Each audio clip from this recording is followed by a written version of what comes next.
ये movie Marvel कहानी की दूसरी मूवी है। मूवी शुरू होते ही हम एक लड़की को देखते हैं जिसका नाम वियर्स है। ये किसी हादसे का सीन होता है जिसमें एक औरत भी दिखाई देती है और एक आदमी धुएं से निकलकर वियर्स को फायर करने वाला होता है जिसका वो फेस नहीं देख पाती और तभी अगले ही पल उसकी आंख खुलती है। दरअसल वो एक सपना देख रही थी। वह एक हाला नाम के ग्रह पर होती है और वह अपनी याददाश्त खो चुकी थी। यहाँ पर रहने वाली मानव सभ्यता को क्री कहा जाता था। अब वो एक आदमी के पास आती है जिसका नाम योन रोग था। योन रोग वियर्स को ट्रेनिंग देने का काम करता था। उसे अपनी शक्ति पर काबू करने के लिए ट्रेन किया करता था। दरअसल ये सभी हाला ग्रह के फाइटर थे और इस ग्रह की एक आर्टिफिशियल इंटेलिजेंस के अंडर में काम करते थे जिसे ये सभी परम शक्ति कहते हैं। अब वियर्स परम शक्ति से मिलने आती है। परम शक्ति सभी को अलग अलग रूप में दिखाई देती है। दरअसल वह इंसानों को उसी रूप में दिखाई देती है जो रूप उस इंसान के सबसे ज्यादा करीब होता है। वियर्स को वो एक औरत के रूप में दिखाई देती है जिसे वो अपने सपने में बार बार देखती है। वो वियर्स को बताती है कि स्क्रल्स हमारे ग्रह पर कब्जा करना चाहते हैं और वो किसी का भी रूप लेकर हमारे ग्रह पर आ जाते हैं और हमें नुकसान पहुंचा रहे हैं। तुम्हारे लिए एक मिशन है जिसमें तुम्हें अपनी पूरी शक्ति से लड़ना होगा। अब सभी मिशन के लिए निकल पड़ते हैं। योन रोग सभी को बताता है कि स्क्रल्स ने एक और ग्रह पर कब्जा कर लिया है जिसका नाम टोरफा है।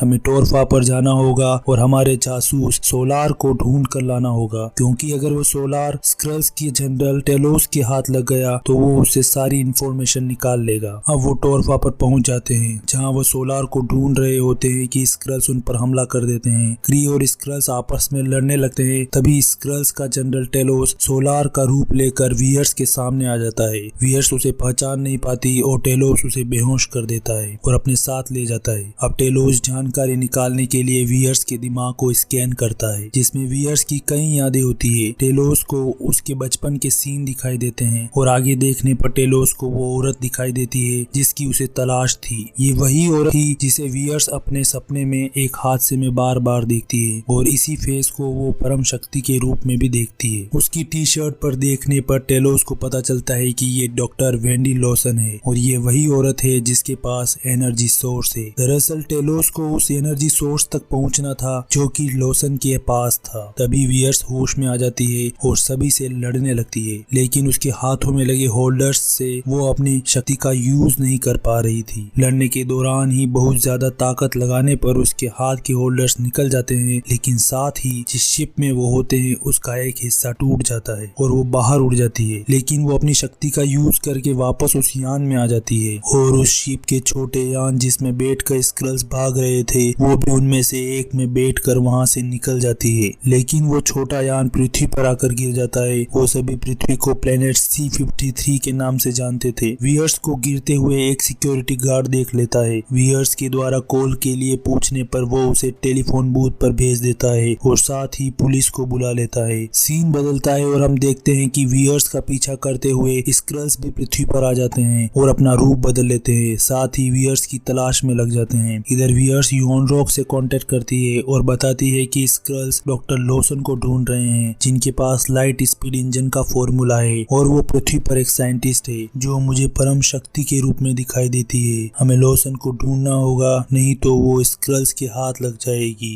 योन रोग कहता है कि हम वहाँ आ रहे हैं, तुम उनसे बच कर रहना। तभी पुलिस वहाँ आ जाती है जिन्हें उस गार्ड ने बुलाया था। पुलिस के साथ निक फ्यूरी होता है। वो वियर्स से पूछताछ करने लगता है। फ्यूरी को हमने कैप्टन अमेरिका के पोस्ट क्रेडिट सीन में देखा था। दरअसल फ्यूरी शील्ड नाम की एक संस्था का ऑफिसर था। शील्ड पृथ्वी पर होने वाली अंतरिक्षी हमलों पर नजर रखने का काम करती है। फ्यूरी वियर्स से पूछताछ कर ही रहा होता है कि ये स्क्रल वियर्स पर हमला करता है। वियर्स भी जवाबी हमला करती है लेकिन वो बच जाता है और भागने लगता है। वियर्स उसका पीछा करने लगती है। स्क्रल्स एक ट्रेन में चढ़ जाता है। इधर फ्यूरी भी अपनी कार लेकर उनका पीछा करने लगता है। दूसरी तरफ वियर्स भी ट्रेन पर चढ़ जाती है। अंदर जाकर स्क्रल्स अपना रूप बदल लेता है, लेकिन वियर्स उसे पहचान लेती है और दोनों में जबरदस्त फाइट होती है। स्क्रल्स वहां से भाग जाता है। तभी उसका एक डिवाइस जो कि उसके हाथ से गिर गया था वियर्स के हाथ लग जाता है। इधर फ्यूरी को उसके साथी ऑफिसर कॉल्सन का फोन आता है जो कि उसके साथ ही बैठा था। अब उसे पता चलता है कि ये कॉल्सन नहीं है बल्कि एक बहरूपिया स्क्रल्स है। दोनों चलती कार में लड़ने लगते हैं और इसी बीच गाड़ी का एक्सीडेंट हो जाता है। निक को मामूली चोटें आती है और स्क्रल्स मारा जाता है। दूसरी तरफ वियर्स उस डिवाइस को अपने सूट में लगाकर उसमें छुपी जानकारी देखती है, जिसमें उसे पेंचोस बार दिखाई देता है। वो बार की लोकेशन निकाल कर वहाँ जाने के लिए रवाना हो जाती है। इधर फ्यूरी मरे हुए स्क्रल्स की बॉडी को फॉरेंसिक लैब ले जाता है, जहाँ बॉडी का पोस्टमार्टम करने पर पता चलता है कि ये कोई इंसान नहीं बल्कि एलियन है। वहीं पर फ्यूरी का बॉस भी आ जाता है और फ्यूरी को वियर्स को पकड़ने का ऑर्डर देता है। वो कहता है कि उसी से हमें सब कुछ पता चलेगा कि ये कौन है और कहां से आए हैं। तभी हमें ये महसूस होता है कि फ्यूरी का बॉस भी एक स्क्रल ही है, क्योंकि वो लाश को कहता है कि दोस्त मैं सब कुछ खत्म कर दूंगा। दूसरी तरफ हम वियर्स को देखते हैं जो कि पेंचोस बार में पहुंच जाती है। वहां जाते ही उसे ऐसा महसूस होता है कि वो यहाँ पहले आ चुकी है। उसे कुछ धुंधली सी यादें महसूस होने लगती है। उसे वहाँ पेगासस के एरोप्लेन की फोटो दिखाई देती है। तभी वहाँ फ्यूरी आ जाता है। दोनों एक दूसरे से पूछताछ करते हैं ताकि ये कंफर्म हो सके कि दोनों में से कोई बहरूपिया स्क्रल तो नहीं है। कंफर्म होने के बाद दोनों पेगासस के लिए निकल पड़ते हैं। दरअसल पेगासस वो जगह है जहाँ डॉक्टर लॉसन और नासा मिलकर लाइट स्पीड इंजन प्रोग्राम पर काम कर रहे थे। वहाँ पहुँचने पर वो डॉक्टर लॉसन के लिए पूछताछ करते हैं, लेकिन उन्हें एक रूम में वेट करने के लिए कहकर लॉक कर दिया जाता है। तभी निक अपने बॉस को एक खुफिया कम्युनिकेटर से वहां आने के लिए मैसेज कर देता है और साथ ही दोनों अपनी चालाकी से फिंगरप्रिंट लॉक को खोलकर रूम से बाहर निकल आते हैं। निकलती ही उन्हें एक बिल्ली दिखाई देती है जिसका नाम घूस था। फ्यूरी उसे फुसलाने लगता है और फिर वो वहां से रिकॉर्ड रूम में जाते हैं, जहां वो डॉक्टर लॉसन की रिकॉर्ड्स देखते हैं। बिल्ली भी उनके पीछे पीछे आ जाती है। यहीं पर उन्हें डॉक्टर लॉसन का लाइट स्पीड इंजन का फॉर्मूला मिलता है और साथ ही ये भी पता चलता है कि इस प्रोजेक्ट को बंद कर दिया गया है, क्योंकि 6 साल पहले डॉक्टर लॉसन बिना परमिशन के प्लेन उड़ा ले गई और किसी हादसे में मारी गई। साथ ही को पायलट भी मारा गया। इसी के साथ लाइट स्पीड इंजन भी बर्बाद हो गया। तभी वियर्स को क्री भाषा में एक पेपर दिखाई देता है जिसमें ये पता चलता है कि डॉक्टर लॉसन एक क्री थी, ना कि इंसान, और एक पायलट मारिया रेम्बो ने उन्हें लास्ट टाइम जिंदा देखा था। तभी फ्यूरी को उसके बॉस का मैसेज आता है। वो उन्हें रिसीव करने चला जाता है। इधर वियर्स को उन पेपर्स में अपनी फोटो दिखाई देती है और उसे ऐसा लगता है कि वो क्री नहीं बल्कि पृथ्वी की एक इंसान है। वो ये सब बात अपने साथी योनरोक को बताती है और कहती है कि तुमने मुझसे क्या क्या छुपाया है। योनरोक उसे कहता है कि तुम शांत रहो और हम वहाँ जल्दी पहुंचकर तुम्हें सब कुछ बता देंगे। इधर फ्यूरी को अपने बॉस पर शक हो जाता है कि वो एक स्क्रल से। वो बॉस को चालाकी करके गलत फ्लोर बताकर खुद सही फ्लोर पर उतर जाता है और वियर्स को ढूंढने लगता है। वियर्स तो नहीं मिलती, लेकिन उसके बॉस के लोग उसे घेरने आ जाते हैं। वियर्स सीढ़ियों के रास्ते निकलने वाली होती है। तभी वो सुनती है कि फ्यूरी के बॉस ने ऑर्डर दिया है कि फ्यूरी वियर्स से मिला हुआ है, इसलिए उन दोनों को जिंदा या मुर्दा पकड़ना है। अब वियर्स फ्यूरी की जान बचाने के लिए वापस रिटर्न होती है। इधर फ्यूरी बॉस के आदमियों को चकमा देकर निकलने की कोशिश कर रहा होता है, लेकिन स्क्रल्स जो कि उसके बॉस का रूप लिए हुए था फ्यूरी को ढूंढ लेता है और दोनों लड़ने लगते हैं। तभी वियर्स स्क्रल पर हमला कर फ्यूरी को बचा ले जाती है। भागते हुए उनके सामने ऑफिसर कोल्सन आ जाता है, लेकिन वो फ्यूरी का साथ देता है और उन्हें वहां से जाने देता है। फिर वो वहां से एक प्लेन लेकर निकल जाते हैं। इत्तेफाक से वो घूस नाम की बिल्ली भी साथ आ जाती है। अब वो पायलट मारिया रेम्बो को ढूंढने निकल पड़ते हैं, जिसने लास्ट बार डॉक्टर लॉसन को जिंदा देखा था। इधर हम योनरोक और रोनन को देखते हैं। रोनन स्क्रल्स का दुश्मन होता है। रोनन के बारे में आगे आने वाली मार्वल मूवीज में देखेंगे। दूसरी तरफ वियर्स और फ्यूरी मारिया रेम्बो के घर पहुंच जाते हैं, जहां वियर्स को पता चलता है कि उसका असली नाम कैरल डेनवर्स है और मारिया उसकी बेस्ट फ्रेंड थी। मारिया वियर्स को पुरानी बातें याद दिला ही रही थी कि दरवाजा बजता है। वियर्स गेट खोलने के लिए मना करती है क्योंकि स्क्रल्स किसी का भी रूप ले सकते थे, लेकिन मारिया कहती है मेरा पड़ोसी होगा। वियर्स गेट खोलती है तो पड़ोसी होता है, लेकिन स्क्रल्स का जनरल टेलोस घर के अंदर आ गया होता है। टेलोस वियर्स को शांत होने के लिए कहता है और उसे 6 साल पुरानी रिकॉर्डिंग सुनाता है, जिसमें हादसे के वक्त की वियर्स और डॉक्टर लॉसन की आवाज होती है। रिकॉर्डिंग सुनते ही वियर्स को सब कुछ याद आ जाता है और पता चलता है कि डॉक्टर लॉसन हाला नाम के ग्रह से थी और उनका असली नाम मार्वल था। उन्होंने एक लाइट स्पीड इंजन बनाया था जिसे लेकर वो अपने स्पेसशिप में जा रही थी, लेकिन बीच में ही उनके प्लेन पर हमला होता है और उनका प्लेन क्रैश हो जाता है और जो सीन वो इतने साल से सपने में देख रही थी वो उसे क्लियर हो जाता है। उसे पता चलता है कि योनरोक ने ही डॉक्टर लॉसन को मारा था और वो लाइट स्पीड इंजन को हथियाना चाहता था। अब टेलोस वियर्स को बताता है कि क्री और रोनन मिलकर सभी ग्रहों पर कब्जा करना चाहते हैं। उन्होंने हमारे ग्रह को बर्बाद करके उस पर कब्जा कर लिया। मार्वल जानती थी कि वो गलत लोगों के लिए काम कर रही है, इसलिए उसने उसने एक लाइट स्पीड इंजन बनाया जो किसी भी शिप को बहुत स्पीड से इतना दूर तक ले जा सकता था जहां क्री और रोनन कभी नहीं पहुंच पाते। लेकिन रोनन और योन रोग ने मिलकर मार्वल को मार दिया और इंजन को नष्ट कर दिया। लेकिन वो एनर्जी सोर्स अभी भी कहीं है जिससे मार्वल ने लाइट स्पीड इंजन बनाया था। तो मार्वल के मिशन को पूरा करने में हमारी मदद करो। वीयर्स उसकी बात मान जाती है। अब वो सभी उस एनर्जी सोर्स को ढूंढने के लिए चर्चा करते हैं। वो मार्वल की लैब ढूंढने के लिए अंतरिक्ष में जाने की तैयारी शुरू कर देते हैं। टेलोस का साइंटिस्ट उनके प्लेन को स्पेसशिप में कन्वर्ट कर देता है। इधर योन रोग मारिया के घर पहुंच जाता है, लेकिन उसे चकमा देने के लिए एक स्क्रल वीयर्स का रूप ले लेता है, परंतु योन रोग उसे पहचान लेता है और उसे मार देता है। साथ ही स्क्रल्स को मारने के लिए रोनन को C-53 यानी कि पृथ्वी पर हमला करने के लिए कहता है। दूसरी तरफ वे सभी प्लेन लेकर अंतरिक्ष में पहुंच जाते हैं और उस लैब को खोज लेते हैं। जैसे ही वो लैब में जाते हैं उन्हें एक ब्लू कलर का चमकता हुआ क्यूब दिखाई देता है, जिसे हमने मार्वल की पहली फिल्म कैप्टन अमेरिका में देखा था।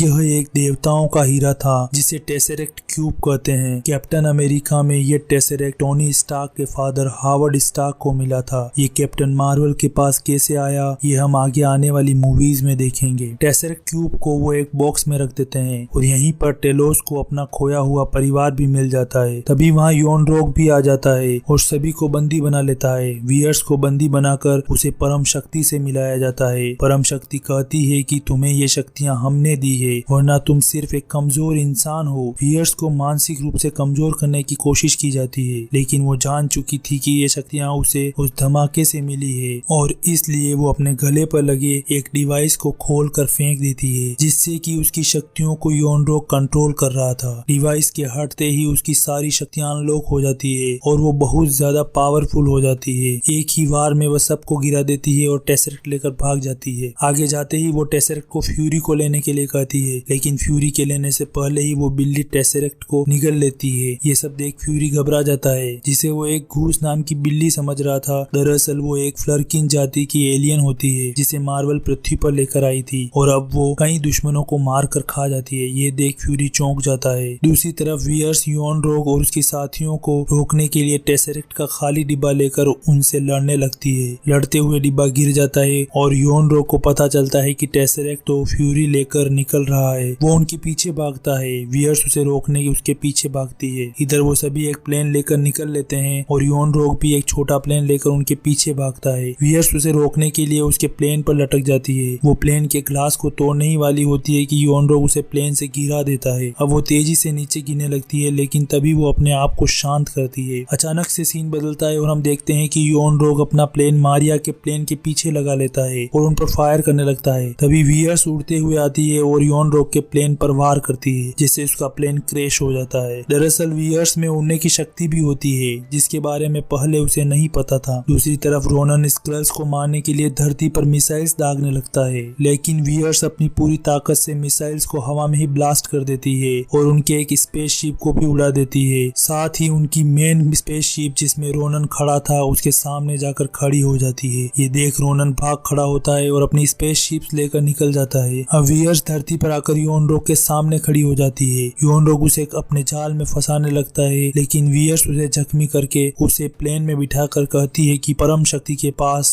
जाकर कहना कि मैं सब कुछ खत्म करने आ रही हूँ। फिर क्रैश्ड प्लेन को अपनी शक्ति से स्टार्ट करके हाला ग्रह पर भेज देती है। दूसरी तरफ हम देखते हैं कि गूस फ्यूरी की आंख पर खरोच मार देती है। फ्यूरी को लगता है कि मामूली खरोच है, लेकिन टेलोस कहता है कि नहीं, ये मामूली खरोच नहीं है। अब वो सभी साथ बैठकर बातें करते हैं और वीयर्स टेलोस को कहती है कि मैं तुम्हारा ग्रह वापस तुम्हें दिलाऊंगी। मार्वल का अधूरा काम मैं पूरा करूंगी। साथ ही वो फ्यूरी को उसका कम्युनिकेटर डिवाइस अपग्रेड करके देती है ताकि इमरजेंसी में फ्यूरी उसे कांटेक्ट कर सके। इसी के साथ वो टेसरेक्ट क्यूब को धरती पर ही रखने के लिए कहती है। अब वो अपनी बेस्ट फ्रेंड से मिलकर टेलोस को उसका घर वापस दिलाने निकल पड़ती है। सीन बदलता है और हम फ्यूरी को देखते हैं जो अपने साथी कोल्सन को कहता है कि हमें ऐसे और भी सुपर हीरोज की जरूरत है ताकि भविष्य में अंतरिक्ष से और भी आने वाले खतरे से धरती को बचाया जा सके, और ये काम शील्ड अकेले नहीं कर सकता है। और यहीं पर मूवी समाप्त हो जाती है। इस मूवी के पोस्ट क्रेडिट सीन में हम देखते हैं कि कुछ सुपर हीरोज फ्यूरी के डिवाइस को चार्ज कर रहे होते हैं और वो किसे सिग्नल भेज रहा था इसका पता करने में लगे होते हैं। तभी वहाँ कैप्टन मार्वल यानी कि वीयर्स आ जाती है और फ्यूरी के बारे में पूछती है कि वो कहाँ है और यहीं पर एंड हो जाता है। अब हम कैप्टन मार्वल को आने वाली मूवीज एवेंजर्स एंड गेम में देखेंगे। इन सुपर हीरोज में कैप्टन अमेरिका होता है, जिसे हम मार्वल कहानी की पहली मूवी में देख चुके हैं। अगर आपको मार्वल स्टोरी को समझना है तो पहले आपको फर्स्ट मूवी देखनी होगी, जिसका लिंक आपको आई बटन में मिलेगा, साथ ही डिस्क्रिप्शन में भी मिल जाएगा। इस मूवी का पोस्ट क्रेडिट सीन आगे की मूवीज से जुड़ा हुआ है, इसलिए हमारे द्वारा कुछ दिनों में ही आगे के सभी पार्ट्स आपके सामने आ जाएंगे। वीडियो पसंद आई हो तो लाइक और शेयर करें और चैनल को सब्सक्राइब जरूर करें, ताकि आप आगे आने